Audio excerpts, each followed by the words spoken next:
अपरा एकादशी व्रत कथा। अपरा एकादशी, जो ज्येष्ठ मास के कृष्ण पक्ष की एकादशी को आती है, अत्यंत पुण्यदायी मानी जाती है। इसे अचला एकादशी भी कहा जाता है। इस व्रत को करने से सभी पापों का नाश होता है और मोक्ष की प्राप्ति होती है। प्राचीन समय की बात है, महिध्वज नाम का एक राजा था। वह बड़ा धर्मात्मा और प्रजा का पालन करने वाला था, लेकिन उसका छोटा भाई वज्रध्वज उससे द्वेष करता था। एक दिन वज्रध्वज ने अपने बड़े भाई की हत्या करके शव को जंगल में फिंकवा दिया। राजा की आत्मा प्रेत बनकर उस जंगल में भटकने लगी और वहां आने जाने वालों को डराने लगी। एक दिन उस वन में एक ऋषि मुनि आए।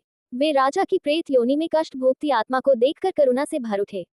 तपोबल से उन्होंने ये जाना कि यह राजा महिध्वज है, जो अपने भाई के पाप के कारण प्रेत योनि में है।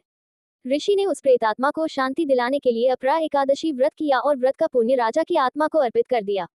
इस पुण्य प्रभाव से राजा की आत्मा प्रेत योनि से मुक्त होकर स्वर्ग को प्राप्त हो गई।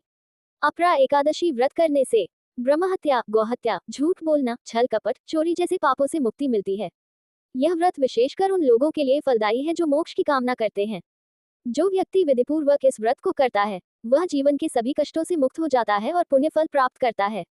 व्रत विधि। दशमी तिथि की रात से एकादशी तक उपवास का संकल्प लें। एकादशी के दिन प्रातः स्नान कर भगवान विष्णु की पूजा करें। फल, जल, पंचामृत से श्री हरि विष्णु को स्नान कराएं। तुलसी पत्र, पीले पुष्प, धूप, दीप आदि से पूजा करें। दिन भर व्रत रहकर हरि नाम का जाप करें। द्वादशी के दिन ब्राह्मण या जरूरतमंद को भोजन करवाकर दान देकर व्रत पूर्ण करें।